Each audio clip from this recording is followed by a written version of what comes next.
Vivir en la comunidad actual representa estar sujeto al tiempo de la ley. No solamente la ley desde el punto de vista jurídico, sino también al espíritu de la ley desde el punto de vista espiritual. Mis amados, bienvenidos a este tiempo especial de Torá al Instante.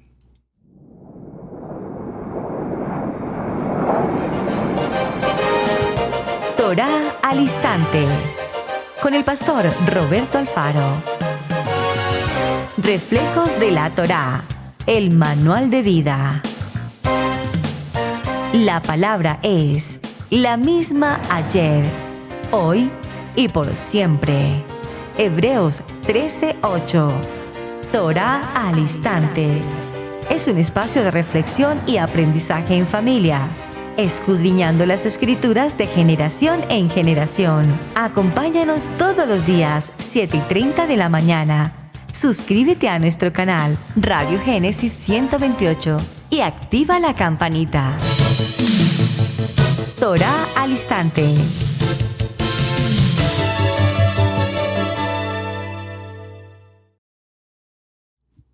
Shalom, mis amados hermanos, bienvenidos a este tiempo especial de Torá al Instante. Su hermano pastor Roberto Alfaro les saludo y como siempre brindándoles la mejor y cordial bienvenida a esta su casa, Israel Casa Integral. Originamos en la ciudad de Cherryville, Carolina del Norte, en los Estados Unidos. Bien, mis amados, muchísimas gracias por acompañarnos, gracias por estar atentos en esta programación para toda la familia.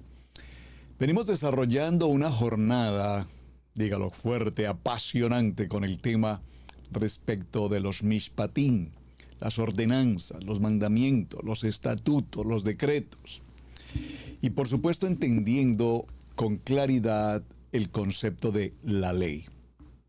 Cuando se ha entendido la expresión ley según los textos bíblicos, usualmente para el tiempo moderno, muchas gentes dicen, ustedes estudian la ley, pero es que las cosas de la ley ya pasaron. O bueno, las cosas de la ley le pertenecen a los judíos. Pues ni una cosa ni la otra. La ley está establecida, es la ley. Probablemente en la ley jurídica, desde el punto de vista civil, comercial, administrativo, penal, tenga reajustes de ley, pero la ley de Adonai es una ley sempiterna, para siempre, eterna. El Shabbat es eterno.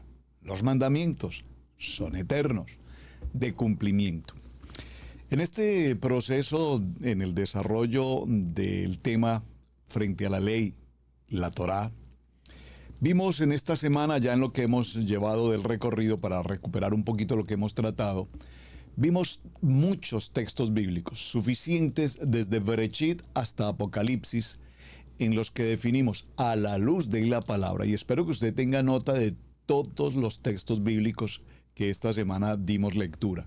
Y me tomé el tiempo, repito, de hacer la lectura de cada uno de ellos para que podamos, repito, en la medida que leemos y comprendemos la lectura, establecer, según la Biblia, escrito está, qué es la ley. ¿Cuál es el fundamento de la ley a la luz de la palabra? ¿Qué está escrito en nuestra Kadosh Torah? ¿Qué escribió Moshe frente a la ley? ¿De qué habló nuestro amado Yeshua cuando hizo referencia justamente al tema de la ley? Entre otras cosas, el mismo Yeshua nos dice en el libro de Mateo, y ya que estoy en este texto, aprovechemos Mateo capítulo 5, verso 17, dice, no penséis, pero ni por casualidad se les ocurra, que he venido para abrogar, para retirar, para anular, para cambiar, para quitar, para dejar de hacer la ley o los profetas. No he venido para abrogar, sino que he venido para cumplir. Porque de cierto os digo que hasta que pasen el cielo y la tierra, ni una jota ni una tilde pasará de la ley hasta que todo se haya cumplido. Más claro, transparente y cristalino, ¿para dónde? Entonces, pensando en este concepto de la ley, creo que muchas personas, cuando hacen referencia a la ley en el sentido de Torah, pueden tener un mal concepto, un mal entendimiento y de hecho hablar mal, pensar mal y de hecho incluso actuar mal porque no tienen claridad frente a lo que es la importancia de la ley. Hablando de la importancia de la ley y para introducir un poco la jornada, porque vamos a dos temas apasionantes. Uno, frente a lo que es el concepto de la ley del talión, ojo por ojo, diente por diente, brazo por brazo, hueso por hueso. O además hablar de lo que es el famoso código Hammurabi o Hammurabi. Esos serán nuestros dos programas siguientes y al cierre de jornada concluiremos entonces dejando absolutamente claro la importancia de la ley. Pero vino a mi corazón o viene a mi corazón en este momento alguna anécdota de la escuela, en el estudio en la Facultad de Derecho. Alguna vez, un querido maestro, un querido profesor, en un examen final de semestre me hizo una pregunta que entre otras cosas fue muy favorable para conmigo, una atención especial, una cortesía de parte de mi amado profesor, siendo él muy estricto, muy extremadamente estricto en la materia. Sin embargo, conmigo, repito, pues tuvo cierta consideración y me hizo una pregunta que aparentemente era muy sencilla. ¿Qué es el espíritu de la ley? ¡Wow! Una pregunta muy sencilla. Yo les pregunto a ustedes, según su conocimiento de la cultura general, de la vida, de la experiencia, del estudio, de la teología, de la misma Torá, ¿podría usted colocarme aquí en el chat, por favor, una respuesta suya? ¿Qué es el espíritu de la ley?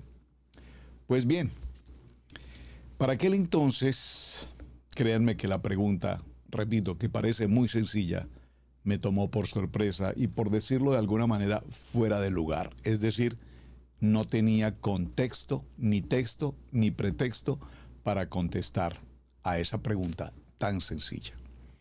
Así es que en un proceso extraordinariamente rápido de discernimiento y entendimiento natural, tomé las frases de la pregunta e hice una evaluación y conclusión en fracción de segundos.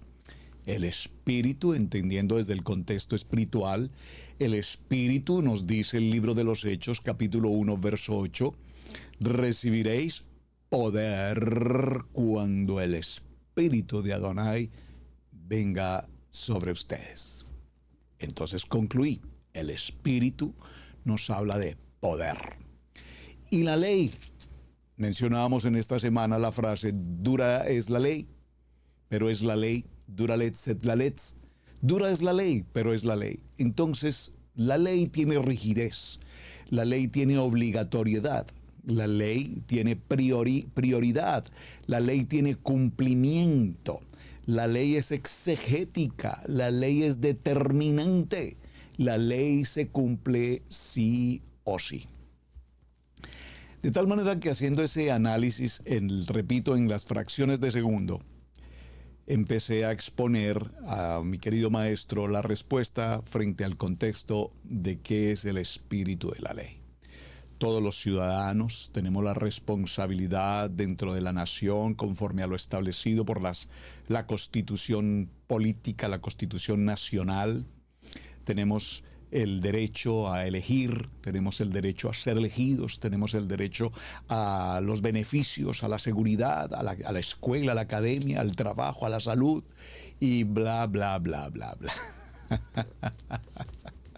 Y después de unos cuantos minutos, bastantes por demás, de hablar acerca del espíritu de la ley, el querido profesor dijo, muy bien, excelente, muy bien su respuesta, me calificó con una buena nota y me fue muy bien en el examen. Pasaron algunos minutos más tarde y estando en la cafetería de la universidad me encontré con el querido profesor. Y me dijo, señor Alfaro, le califiqué con una buena nota porque veo que se defendió muy bien frente a la pregunta.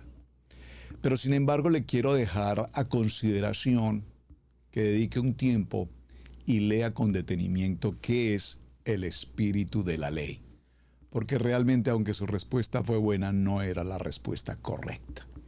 Sin embargo, le califiqué el hecho de que se defendió frente a la respuesta. Vaya sorpresa. Así es que vamos a dar comienzo a esta jornada para hablar de la ley del talión y para hablar del código de Hammurabi con la pregunta: ¿qué es el espíritu de la ley? Y vamos a encontrarnos con que la ley evidentemente es la letra. Escrito está, tanto en el contexto bíblico espiritual como digamos en el contexto jurídico como tal, en las diferentes formas del derecho penal, administrativo, comercial, civil, etc. En ese contexto, mis amados, el espíritu de la ley tiene que ver con el significado o la razón más profunda de la ley. Es decir, cuando hay una ley establecida, a su vez, nosotros podemos leer una ley, el anunciado de una ley, el anunciamiento de una ley, lo que la ley prescribe, pero sin embargo, a su vez, esa ley y ese texto tiene una interpretación mucho más profunda, mucho más allá de lo que ligeramente podríamos observar. Mientras que la letra de la ley se refiere a un texto, repito, exactamente escrito, debe tener a su vez ese texto una aplicación literal y por lo tanto tenerse en cuenta que el significado de ese texto, a su vez, repito, tiene una mayor profundidad de lo que podemos ver a simple vista. Los niños son buenos para enfatizar la letra de la ley, excluyendo el espíritu de esta. El siguiente ejemplo nos podría ayudar. Vamos a tomar un texto que nos habla sobre este ejemplo del espíritu de la ley. Un niño llega a la casa después de su jornada de escuela y se le dice: no veas televisión hasta que termines tu tarea. Unos minutos después, su madre lo encuentra precisamente desobedeciendo, viendo los dibujos animados en su televisión o en su tablet, sin hacer la tarea. El niño protesta que su madre solo le dijo que no viera televisión. Ella nunca dijo de no ver acerca de un programa en especial como los dibujos animados que a él le gustaban y particularmente no los vio en la televisión, sino que los vio en su tablet. En este ejemplo, el niño ha cumplido con la letra de la ley, es decir, no violó el espíritu de la ley porque no vio la televisión. Si la madre le hubiera dicho: está terminantemente prohibido ver cualquier imagen en televisión, en la tablet o en cualquier otro elemento, entonces podríamos considerar que el niño había incurrido en una falta. Por lo tanto, el espíritu de la ley va a la letra. Ella podría haber sido aún mucho más específica cuando le dio esa orden a su hijo. Sin embargo, fue muy tajante, repito, al decir: no veas la televisión. Y evidentemente el niño no vio la televisión. En el libro de Vallicrat, Levítico, capítulo 19, verso 14, dice: no maldigas al sordo ni pongas tropiezo delante del ciego. Aquí la letra de la ley prohíbe exactamente dos cosas: maldecir al sordo y hacer tropezar al ciego. Sin embargo, ninguna ley puede cubrir explícitamente todas las situaciones posibles. El espíritu de la ley, como lo vemos en el Levítico, en Vallicrat 19:14, prohíbe aprovecharse de la discapacidad de una persona, sin importar cuáles sean esas discapacidades. La letra de la ley puede ser estrecha, pero el espíritu de la ley abarca algo mucho más amplio y por lo tanto es más difícil de obedecer. Es posible pasar por la vida sin nunca maldecir a un hombre sordo o hacer tropezar a un hombre ciego, pero es mucho más difícil nunca aprovecharse de la debilidad de otro. Cuando hablamos de este tema tan apasionante como lo es, repito, el espíritu de la ley y todo lo que vamos a mencionar frente a la ley del talión, por eso, repito, leímos todos los textos para que comprendamos la diferencia entre una ley civil y comprendamos la diferencia entre la ley a la luz de la palabra. En el Sermón del Monte, que ya hemos hablado sobre este tema, Yeshua interpreta la ley mosaica de acuerdo con el espíritu de la ley, no con la letra. La ley prohibía el asesinato, pero Yeshua dijo que la ira o la burla hacen culpable de asesinato a uno, porque las mismas actitudes que producen el asesinato primero producen ira y desprecio. La ley prohíbe el adulterio, pero Yeshua dijo que una mirada lujuriosa es adulterio en el corazón. Entonces, vean lo interesante del espíritu de la ley y la interpretación maravillosa que Adonai hace a la letra y al espíritu de la ley.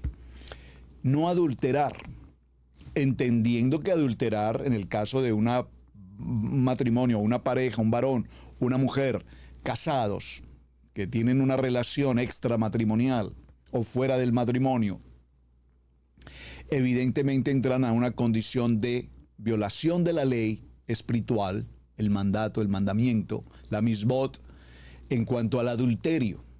Pero Yeshua va más allá en lo profundo del espíritu de la ley y dice, pero basta que solo con el mirar, el hombre, en este caso a una mujer, bueno, ya hoy como sabemos lo que ocurre, pero hablemoslo desde el punto de vista de la palabra, que un hombre mira, observa, dirige su mirada con una intención deseosa, una intención malévola, una intención lujuriosa. Entonces, aunque físicamente no haya cometido el adulterio como tal, dice Yeshua, solo con el hecho de mirar ya cometió adulterio. Vean entonces cómo el espíritu de la ley tiene un trasfondo más allá de lo que, repito, usualmente nosotros podemos ver. Solo con una mirada lujuriosa ya hay adulterio en su corazón. Un hombre que nunca toca a una mujer aparte de su esposa, pero que no se entrega, pero que se entrega con fantasías sexuales, está obedeciendo la ley, la letra de la ley, pero no su espíritu. Y según Yeshua, obedecer la letra de la ley puede ser que obedezca la letra de la ley, pero no la letra del espíritu, o la ley del espíritu mejor. De tal manera que aquí no hay una opción. Cuando Yeshua le pregunta acerca del mandamiento más importante, cuando a Yeshua se le pregunta acerca del mandamiento más importante, él invocó inmediatamente el espíritu de la ley. Amarás a Adonai tu Elohim con todo tu corazón y con toda tu alma y con toda tu mente. Este es el primero y el gran mandamiento, y el segundo es semejante. Amarás a tu prójimo como a ti mismo. De estos dos mandamientos depende toda la ley y los profetas. En el programa anterior, en el día anterior, recuerden, hablamos frente al tema del Brit Milá.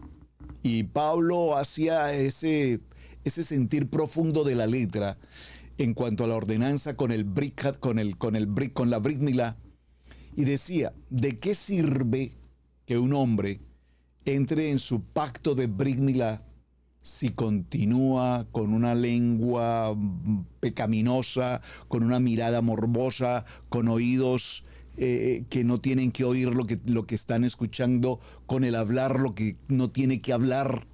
¿De qué sirve entonces una Brit Milá en el prepucio del varón, en el pacto de santidad de un varón Kadosh, si todos sus actos, sus expresiones, sus actividades, sus circunstancias del día a día continúan viviendo la vida de pecado? ¿De qué sirve nosotros caminar en el Aliyá, subir, ascender al tiempo maravilloso de la Kadosh Torah en Yeshua HaMashiach, hombre, mujer, si al igual la mujer continúa con un corazón perverso, la crítica, la murmuración, el chisme, la calumnia, el juzgamiento, la ira, la contienda, los celos, los pleitos? Entonces, circuncidado el varón y la mujer circuncidada en su corazón, si no tenemos cambio, transformación, renovación de nuestra vieja manera de pensar, de nuestra vieja manera de vivir, el espíritu de la ley profundiza y nos dice entonces, ¿para qué sirve el tema del Brit Milá? No está diciendo Pablo que no lo hagamos. Está diciendo, Si lo hacemos es porque hay una responsabilidad en el espíritu de la ley que nos indica que al asumir este acto tan importante en la vida del varón y la mujer en el sentido del corazón, entonces ya no vivo yo, el hombre carnal, ya no vivo yo, porque Yeshua, nuestro Mashiach, vive en mí. Ese espíritu de la ley entonces nos da una responsabilidad muy profunda. En el libro de Lucas, en el capítulo 10, un maestro de la ley, deseando justificarse, pregunta a Yeshua: ¿y quién es el prójimo? ¿Y quién es el prójimo? Lucas capítulo 10, verso 29.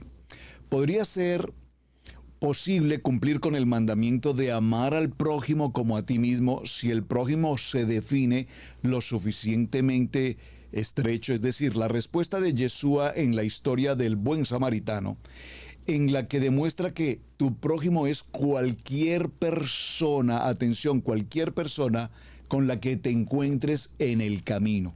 De hecho, la verdadera pregunta no es ¿quién es mi prójimo?, sino ¿a quién seré prójimo? El espíritu de la ley requiere que seamos proactivos en cuanto a ser comunidad, familia, ministerio, relación laboral, académica, sociedad, buscando justamente en nuestro entorno quienes necesitan ayuda o de qué manera yo puedo servir.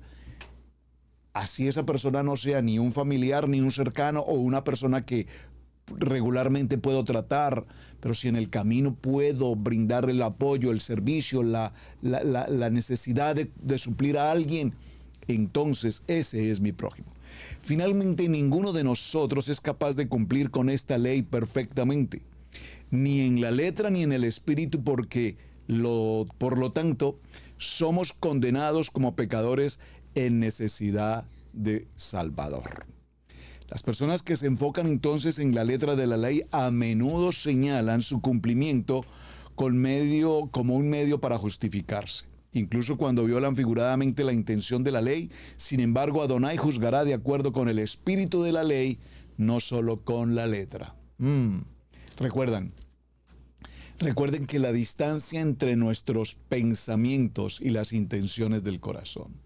Yo he pensado en apoyar y en bendecir a ese hermano, a esa hermana, a esa familia. El Eterno me ha mostrado que debo bendecirlos. El Eterno me ha mostrado cómo debo apoyar y bendecir el ministerio. Ahora que tengo buena provisión y bonanza y Adonai me ha bendecido, quiero bendecir el ministerio, quiero proveer para que en el ministerio no haya alguna escasez de ninguna clase. Eso es lo que tengo en mi pensamiento. Pero en este puente tan corto entre el pensamiento y las intenciones del corazón, este puente está quebrado. El puente está quebrado, ¿con qué lo curaremos? Con oración y ayuno, creo que sería la respuesta más correcta. ¿Qué ocurre entonces, mis amados, con esta apasionante historia? Vamos a avanzar entonces un poquito en primer lugar con el concepto acerca del Código de Hammurabi. Me tomé el tiempo y usted puede por favor hacerlo, hágalo conmigo en su internet, busque allí en el buscador Código de Hammurabi y pídalo en PDF, Código de Hammurabi PDF. Allí va a encontrar todo el texto del Código de Hammurabi totalmente gratuito. Hágalo por favor. Y si tiene un tiempo o busque un tiempo, por favor, dedíquele una buena parte del tiempo. No es muy extenso por demás.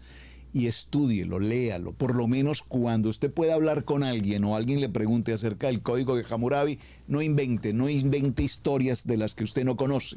Porque es que típicamente nos volvemos conocedores de todo y hablamos de todo y sabemos de todo y a la verdad no sabemos de nada. Pero si usted se toma un tiempo para leer el Código de Hammurabi, cómo está establecido jurídicamente, civilmente, económicamente, socialmente, tiene que ver con reglas establecidas para el matrimonio, para el noviazgo, para el trabajo, para los negocios, para la parte comercial, para la parte mercantil, para la parte migratoria, es decir, todo lo que el Código Hammurabi desde aquellos tiempos, 2700 años antes de Mashiach, establecía cómo una sociedad debía regirse. Y si miramos con detenimiento, y me tomé el tiempo, repito, de hacer la tarea, si miramos con detenimiento todo cuanto el código Hammurabi estableció en su momento en la sociedad de aquel tiempo, en esa Mesopotamia, en Babilonia, toda esta historia de aquellos tiempos, pues notaremos que muchas, si no muy buena parte de todo el código, aún podríamos considerar se utiliza en el día de hoy. Obviamente con algunas excepciones en casos de muerte, hablando de ojo por ojo, diente por diente, pues no se trata de que si alguien, el oftalmólogo hizo una cirugía y le dañó, a cambio de sanar el ojo, le causó mal al ojo, entonces hay que sacarle el ojo al oftalmólogo porque la cirugía fue errónea. Eso es lo que típicamente interpretaría la ley del momento, ojo por ojo, diente por diente. Pero también dependía de las castas sociales, si eran de los hombres de la jerarquía, los nobles, los hombres que tenían ciertos privilegios, o si eran personas de cierto estatus social, tenían ciertas preferencias desde el punto de vista de Hammurabi, desde el punto de vista de la ley, digámoslo en su momento, y si eran esclavos, pues tenían otras situaciones, y si se lastimaba, por ejemplo, a un esclavo, entonces no se indemnizaba, por favor, al esclavo, pero sí se indemnizaba por lo menos al amo o al dueño de ese esclavo. Todo esto tiene que ver, repito, a lo largo de la historia con todos nosotros. Y si lo miramos en un trasfondo, 2000 años antes de Mashiach, este emperador coloca este texto de Hammurabi y seguramente recopiló de otros pueblos o de otras comunidades algunos detalles que trajo luego para formar este contexto. Pero de lo que se conoce hasta el día de hoy podríamos decir o concluir que probablemente es uno de los primeros, si no el realmente primer texto jurídico establecido plenamente y que, repito, hoy podemos accesar a él a través de sus 282 leyes inscritas en una piedra por el rey de Babilonia, Hammurabi. Esto ocurre entre 1795 y 1750 antes de Mashiach.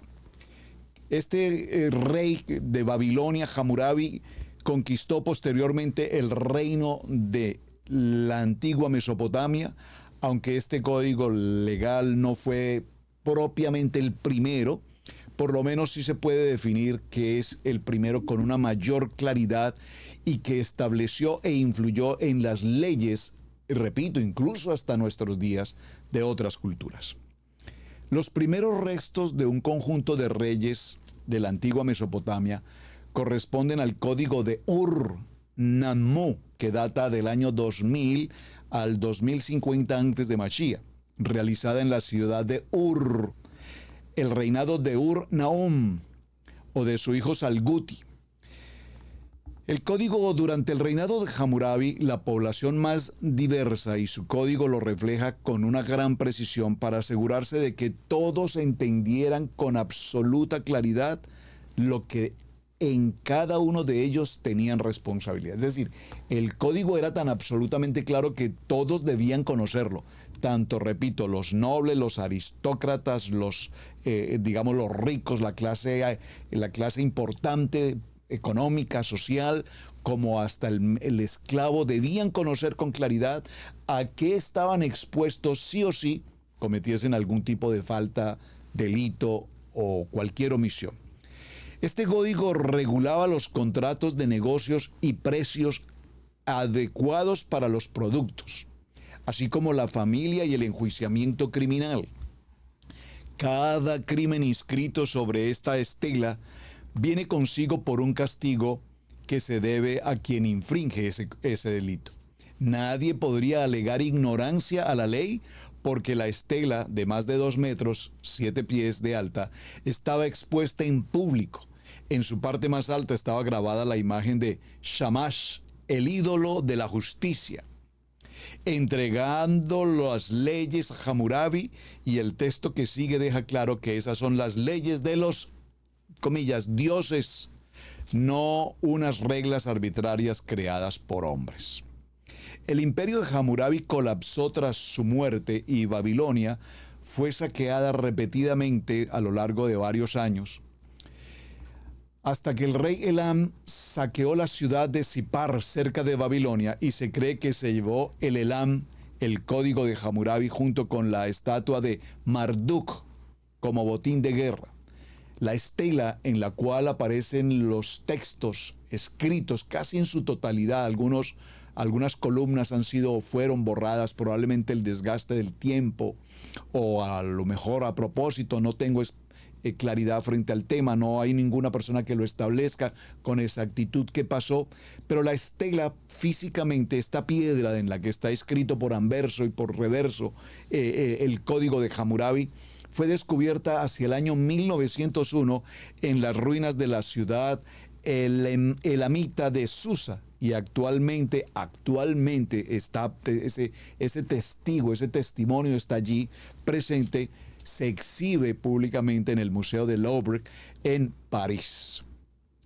El Museo del Louvre.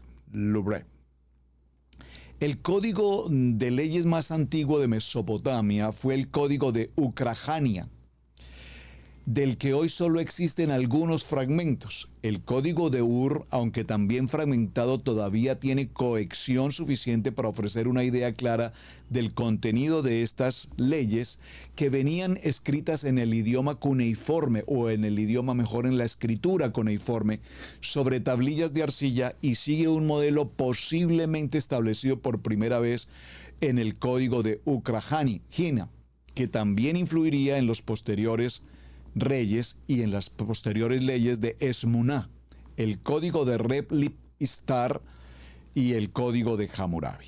Mesopotamia había sido gobernada por Sargón 2334 y 2779 antes de Mashiach, quien fundó su imperio.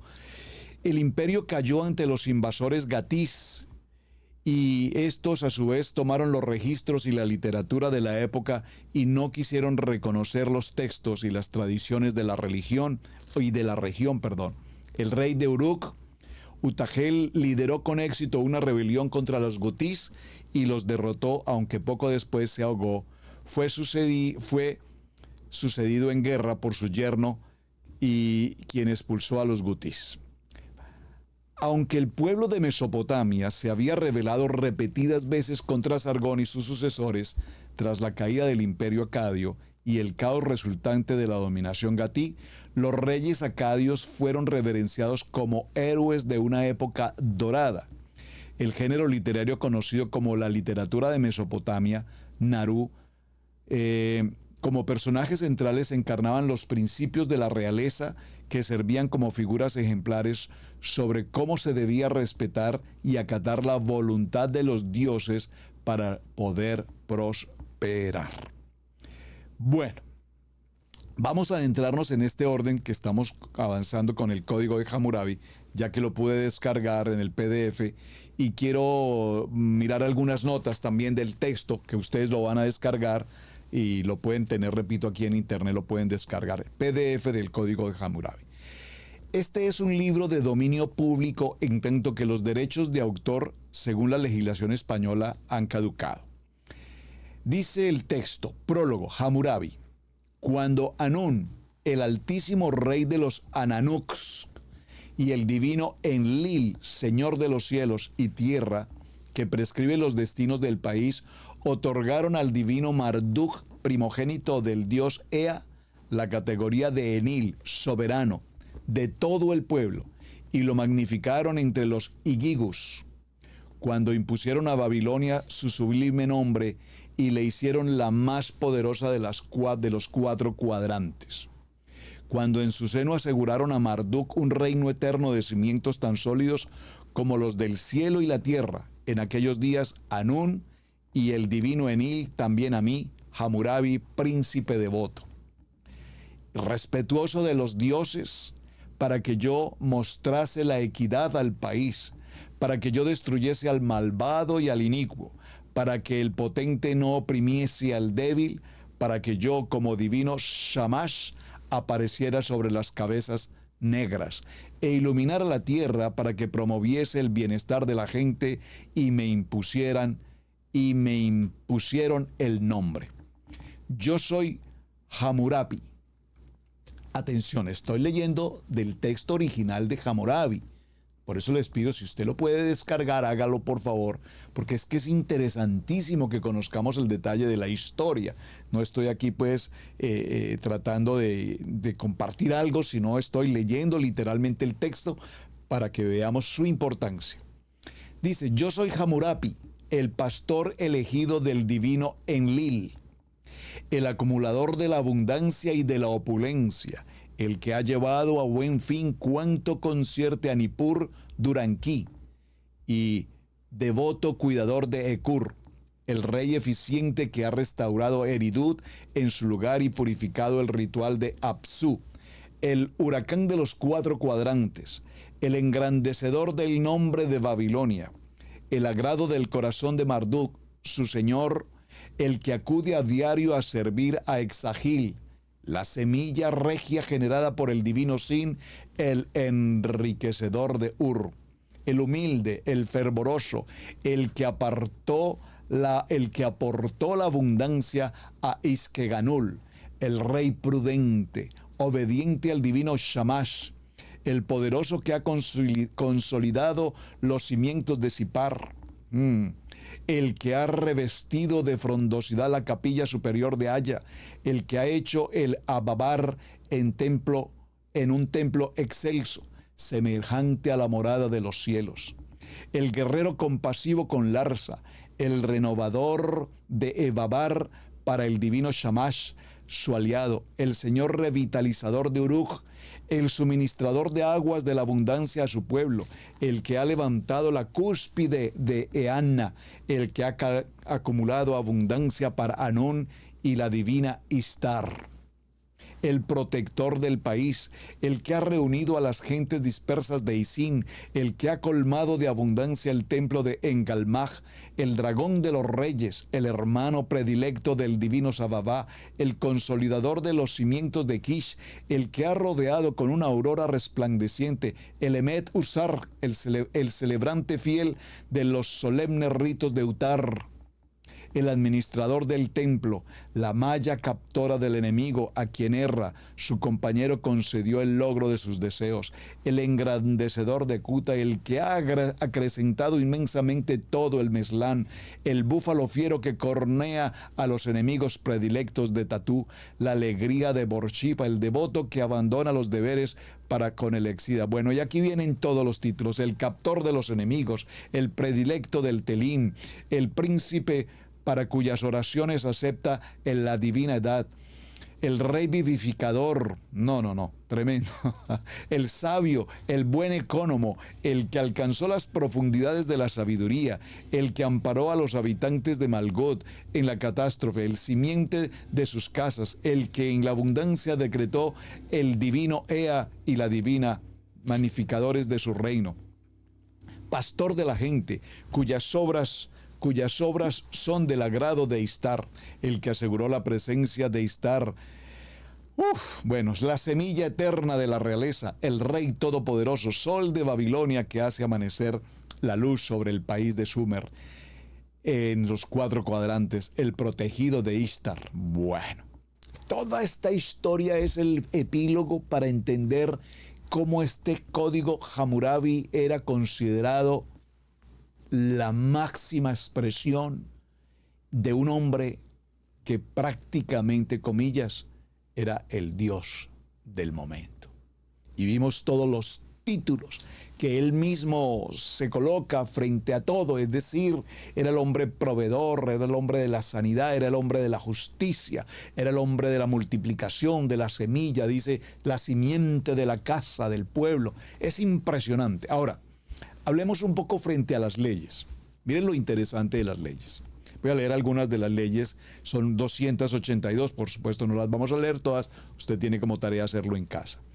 Si un hombre acusa a otro hombre y le imputa un asesinato, pero no puede probarlo, su acusador será ejecutado. Si un hombre le imputa a otro hombre actos de brujería, pero no puede probarlo, el que ha sido acusado de magia tendrá que acudir al divino río y echarse al divino río. Y si el divino río se lo lleva, el acusador le será lícito quedarse con su patrimonio.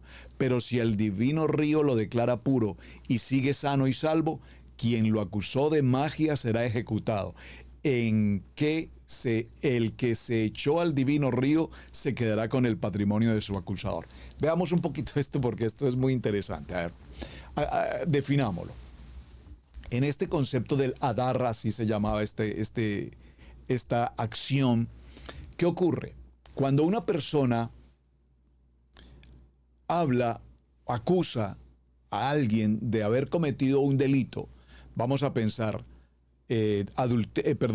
homicidio, robo o brujería, o veámoslo desde otro punto, desde el punto de vista del adulterio, también desde el punto de vista de un pecado, porque el Código de Hammurabi tiene tanto las leyes civiles como las leyes espirituales. Hablemos de homicidio por ahora, más adelante miraremos el concepto de adulterio, pero hablemos de homicidio. Alguien denuncia públicamente a alguien de haber matado a otra persona. Entonces el acusador lo presentan, digamos, al juez, y el juez determina que el inculpado, probablemente amarrado de pies y manos, era lanzado al río. Aguas turbulentas. Aguas turbulentas. Si el acusado perecía ahogado, pues significaba que era culpable. El muerto, pues se murió el muerto, se murió el acusado, entonces ya el culpable fue, digamos, condenado, su muerte solucionaba el problema. Pero, si el acusado de haber cometido homicidio era lanzado a ese río caudaloso, aún amarrado, y lograba salir con vida, es decir, si era muy buen nadador. Yo creo que ahí el que acusó tenía que primero preguntar si sabe nadar o no, pero si era muy bueno para nadar y lograba salir con vida, en ese caso la denuncia recaía sobre el denunciante, es decir, el que inicialmente había sido acusado ahora será libre, podrá quedarse con todas las propiedades que tenía su acusador, y además su acusador ahora será lanzado al río de tal manera que muere.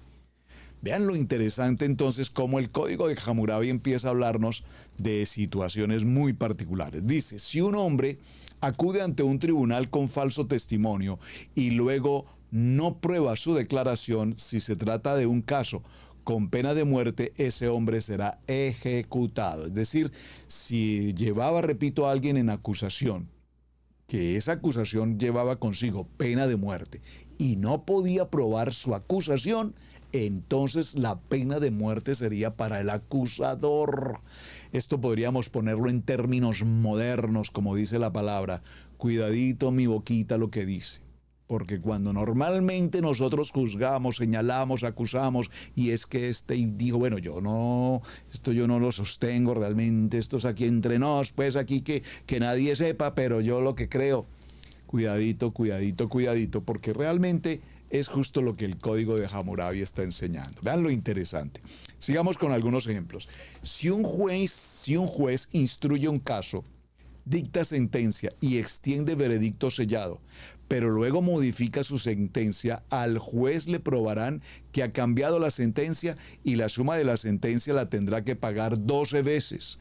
Además, en pública asamblea le echaron de su sede judicial de modo irrevocable y nunca más podrá volver a sentarse como juez en un proceso. Si un hombre roba algo,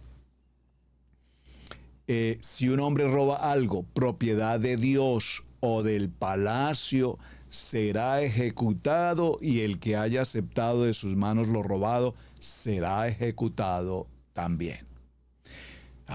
Esto me recuerda como, ustedes me han robado. ¿En qué te hemos robado, Señor? Si un hombre compra o recibe un depósito, plata u oro, o un esclavo o esclava, o un buey, o una oveja, o un asno, o lo que sea, de manos de hijo de un hombre, de manos de un hijo de un hombre o del esclavo de un hombre, sin testigos ni contrato, ese hombre es un ladrón y será ejecutado. Esto es muy interesante. Lo voy a repetir, estoy en una ley número 7, porque tiene que ver con lo que es el comercio hoy, con lo que es firmar un pagaré, firmar un acta, firmar un documento, hacer un contrato de renta, un contrato de compraventa, un contrato de venta, cualquier negociación que nosotros hacemos hoy, un crédito, un préstamo, entre hermanos, lo he dicho miles de veces, por favor, entre hermanos, no préstamos, hermanos, no. ¿Por qué? Porque si firmamos de por medio documentos y esto nos tiene que llevar a una corte, pues las situaciones entre hermanos en una corte no son realmente el proceso que Adonai espera que nosotros cumplamos. Si usted puede facilitarle a un hermano, facilitarle un dinero en calidad de préstamo y está todo dentro del proceso normal de la decencia, el común acuerdo, el respeto, la integridad, pues sencillamente esa palabra tiene poder, la persona regresará al crédito prestado y no habrá ningún problema y todos somos amigos y así nos sentimos mejor. Si un hombre compra o recibe en depósito plata u oro, o un esclavo o una esclava, o un buey o una oveja o un asno, o lo que sea, de manos de un hijo de un hombre o del esclavo de un hombre, sin testigos ni contrato, ese hombre es un ladrón y será ejecutado. Importantísimo, hermanos. Debe haber un testigo en la negociación, debe haber un contrato en la negociación, debe haber algo por escrito que determina que esa persona tiene esa responsabilidad. Si un hombre roba un buey o una oveja o un asno o un cerdo o una barca, sea del Dios o sea del palacio, lo devolverá 30 veces. Si son de un individuo común, lo devolverá 10 veces. Si el ladrón no tiene con qué devolver, entonces será ejecutado. Eso es así de sencillo. No tiene con qué pagar, I'm so sorry. Bueno, avancemos. Vamos a ir un poco más adelante. A ver qué otros textos leemos por acá interesantes. Esto es básicamente en cuanto a préstamos o propiedades en general. Veamos el número 27. En caso de que un soldado o un militar haya caído cautivo estando en su servicio en una fuerza del rey y su campo o su huerta se hayan confiado en su ausencia a otro y ese haya ido cumpliendo con sus cargos fiscales, si consigue volver y regresar a su ciudad, le devolverá su campo y su huerta y él cumplirá con los cargos fiscales. Eso creo que incluso lo tenemos vigente hasta hoy. Es decir, es como en un economato, como una mayordomía, como el mayordomo. Yo voy a estar fuera del país, te dejo encargado de la finca, toma la responsabilidad de mi finca, controla todo lo que se hace necesario con los pagos, los impuestos, los empleados, los servicios, las aseguranzas. Yo regreso aproximadamente en un año y para cuando regrese, pues seguirá siendo mi terreno, será mi propiedad, serás mi mayordomo, te estoy cumpliendo con los pagos de tus respectivos honorarios, la tierra seguirá siendo mía y si has tenido que pagar algo de más de lo que yo no he suplido, yo te lo regresaré. Vean cómo esto está ocurriendo 1700 años antes de Mashiach y lo que estamos leyendo, lo mismo que antes. Es decir, creo que no hemos cambiado mucho en estos aspectos. Avancemos un poquito a ver qué otra cosa nos encontramos por acá interesante. Si un hombre le cambia el campo, la huerta o la casa a un soldado o a un militar o a un colono y le paga un traspaso, que el soldado o el militar o el colono vuelva a hacerse cargo de su campo, de su huerta o de su casa, además se quedará con lo que haya entregado de traspaso. Normal. A ver, vamos a avanzar. ¿Qué otro punto me gustaría llegar a la parte de matrimonios? A ver, 75. Si un mercader efectúa un préstamo por determinado valor, perderá todo lo que haya prestado. Si un hombre toma prestados cebada o dinero de un mercader y luego no tiene ni cebada ni dinero para devolver, pero tiene otros objetos propios, que le entregue a su mercader lo que tenga a su mano en presencia de testigos según lo que valga, que el mercader no se oponga y que lo pueda aceptar. De acuerdo, si no tienes con qué pagar, pues paga en especie, en materia, y cumplimos con el pago. Si un hombre quiere guardar su cebada y la guarda en casa de otro hombre, y luego de una pérdida en un silo, o el dueño de la casa abre el granero y se queda con grano, o niega haber guardado en su casa cebada alguna, que el dueño de la cebada declare públicamente su cebada ante el Dios, y el dueño de la casa pagará 2 veces la cebada que había aceptado el dueño de la cebada. Muy bien, a ver, avancemos. A ver, si una mujer no quiere seguir viviendo en casa de su esposo, que reciba la dote que trajo de casa de su padre y se marche. Estoy en la norma o en la ley 149. Si una mujer no quiere seguir viviendo en casa de su esposo, que reciba la dote que trajo de casa de su padre y se marche. O sea, el esposo entregará la dote y le dice: bienvenida, bienvenida. 150. Si un hombre regala a su esposa un campo, una huerta o un objeto, y le extiende documento sellado que después de muerto su esposo no lo reclamen sus hijos, la madre dará su herencia al hijo suyo que más quiera, no tiene que dársela a otro.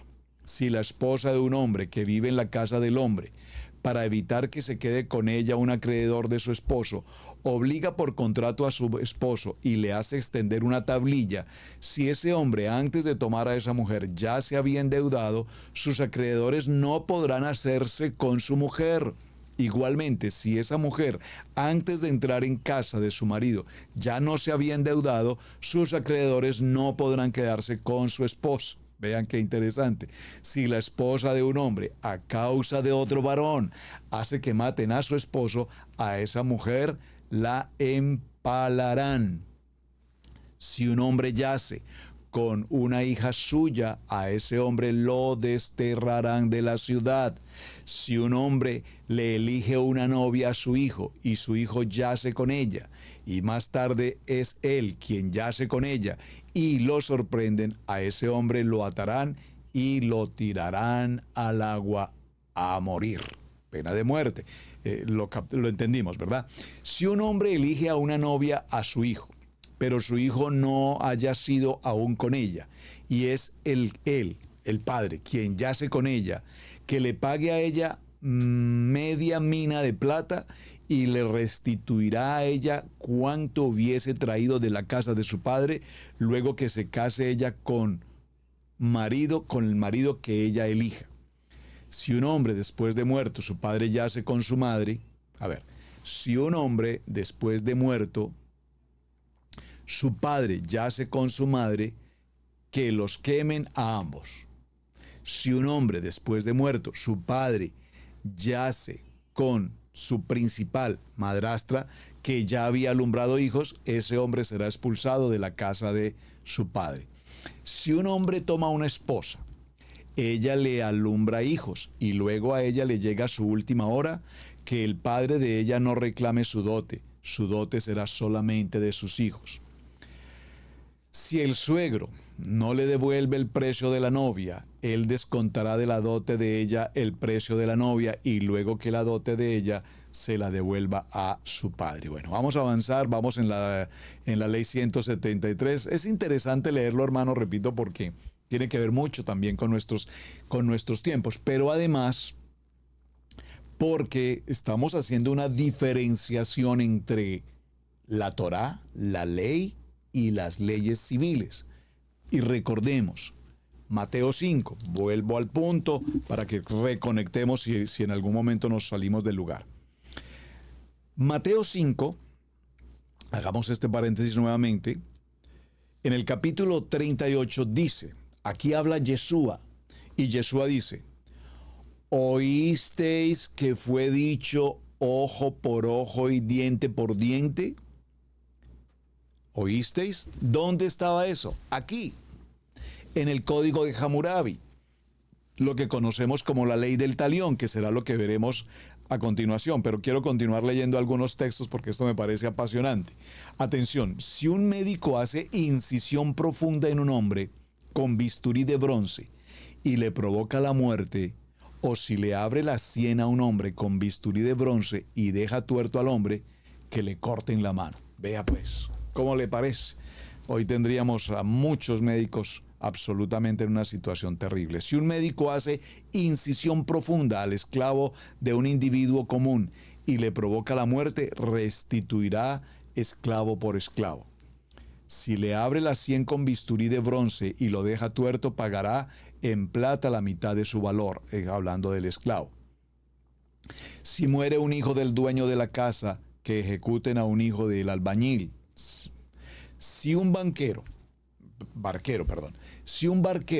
calafatea un barco de 60 cures a un hombre, este le pagará 2 siclos de plata de honorarios. Esto es interesante porque aquí establece lo que son los conceptos de los honorarios. Me parece importante. Cuando se hacen trabajos de construcción, trabajos de carpintería, quién gana, cuánto gana, todo está absolutamente establecido. Si un hombre alquila un buey o un asno y en descampado lo mata un león, el riesgo será solo de su dueño. O sea, el que lo rentó no tiene responsabilidad, porque fue una circunstancia totalmente ajena.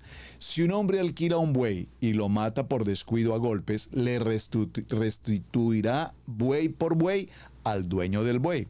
Obviamente, creo que estamos claros en eso. Si un hombre contrata a un boyero, le pagará 6 cures de cebada al año. Si un pastor a quien le fueron confiadas reses u ovejas para que las apacentara por haber cobrado ya su salario por anticipado, está satisfecho y deja que mermen las reses, que mermen las ovejas y que disminuyan las crías, dará empero crías y productos según lo contratado.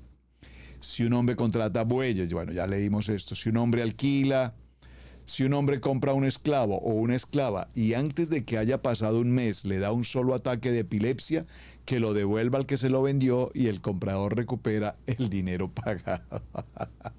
O sea, garantía por un mes. Te llevas este esclavo con garantía de un mes. Si son nativos de otro país, que el comprador declare públicamente ante el Dios el dinero que hubiera pagado y el dueño del esclavo o de la esclava le pagará al mercader el dinero que hubiere pagado y así redimirá a su esclavo o a su esclava.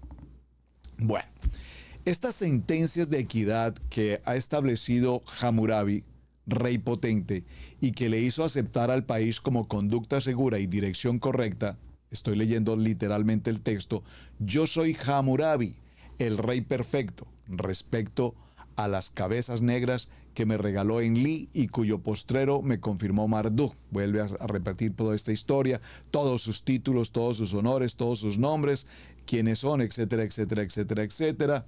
A ver qué vamos a mirar.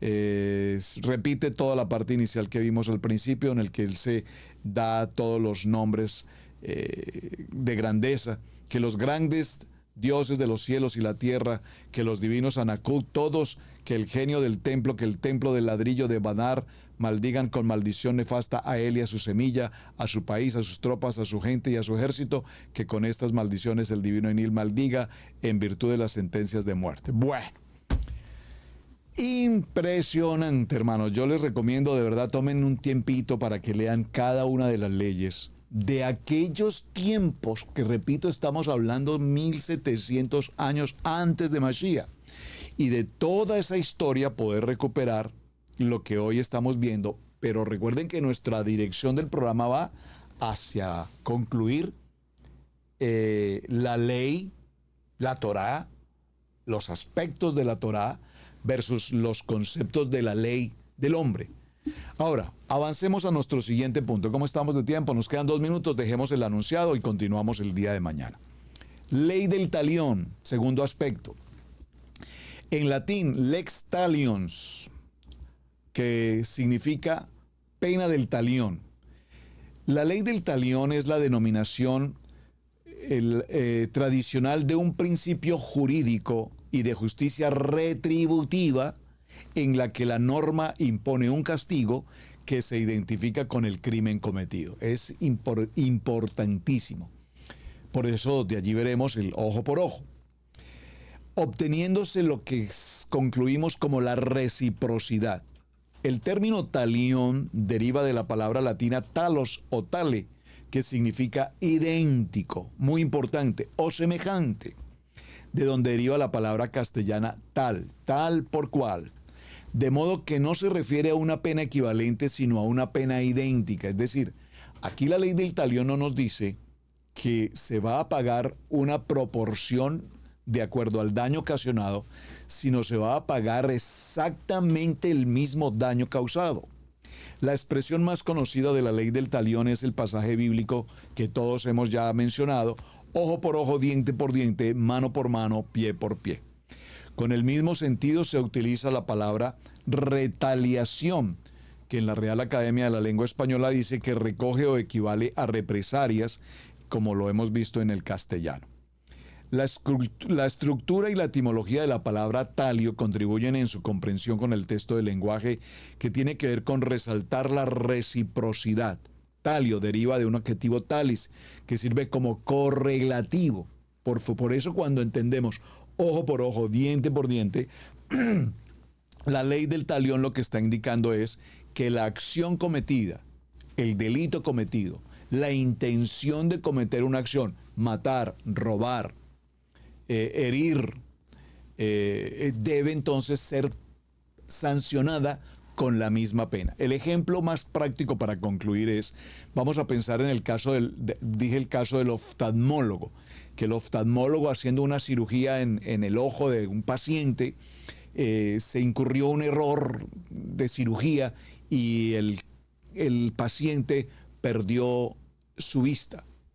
En ese caso, la ley del talión indica que la acción, la pena por haber causado el daño en la vista de ese hombre será que el oftalmólogo pierda también su ojo.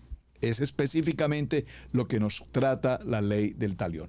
Entonces, lo que se busca específicamente es que haya un pago correspondiente al daño causado. Bueno, mis amados, vamos a dejarlo hasta este punto. Vean qué interesante hemos encontrado en esta semana.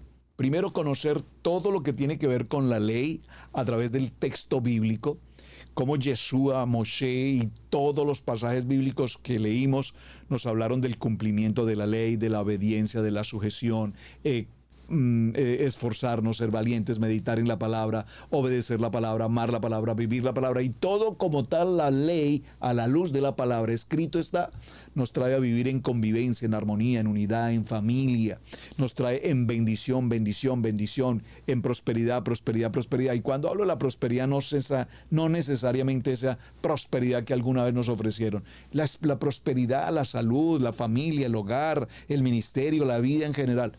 Esa es la prosperidad, cuando estamos en una relación permanente con nuestro Adonai. Pero cuando vemos cómo la Biblia nos hace justicia justa y comprendemos la ley del talión y comprendemos la ley del Hammurabi y comprendemos las leyes jurídicas y comprendemos las leyes civiles, entonces ahora podemos diferenciar la ley del hombre de lo que vimos en principio del programa llamada el espíritu de la ley. Y Yeshua nos dio la respuesta perfecta. A la letra, dice tal cosa, pero yo les digo, y tomamos como ejemplo el adulterio. El adulterio, el pecado del hombre, la mujer con otra persona dentro del vínculo matrimonial. Pero Yeshua dice, en el espíritu de la ley, Yeshua que dice, no solamente es el adulterio desde el punto de vista físico, sino es el adulterio solamente con el hecho de mirar. La provocación solamente, ya hay adulterio en su corazón. El espíritu de la ley. Mis amados, muchísimas gracias por acompañarme. Gracias por sus buenos mensajes. Gracias por compartir este video. Gracias por suscribirse aquí en Israel Casa Integral. Hasta el día de mañana continuaremos con este tema apasionante. Gracias por su compañía, mis amados. Su hermano, Pastor Roberto Alfaro. Me despido. Para todos, amados, un muy buen día. Tengan un día excelente. Mediten en todo lo que estuvimos compartiendo y los espero para el día de mañana. Shalom, shalom, shalom. Hemos presentado Torá al Instante con el pastor Roberto Alfaro. Para nosotros es un placer poder servirle. Contáctanos a nuestro correo radiogenesis128@gmail.com. Torá al Instante.